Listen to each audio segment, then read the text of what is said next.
দেশে তো স্বাধীনতা বহু বছর আগেই চলে এসেছে, কিন্তু তুমি তুমি কতটা স্বাধীন হতে পেরেছো সেটা কি ভেবেছো? তুমি বলো না, তুমি কি স্বাধীন হতে পেরেছো তোমার ওভার থিঙ্কিং থেকে? লোকে কি বলবে এই ভাবনা থেকে স্বাধীন হতে পেরেছো?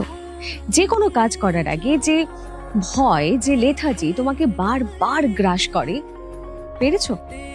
পেরেছো সেখান থেকে এখনো স্বাধীন হতে?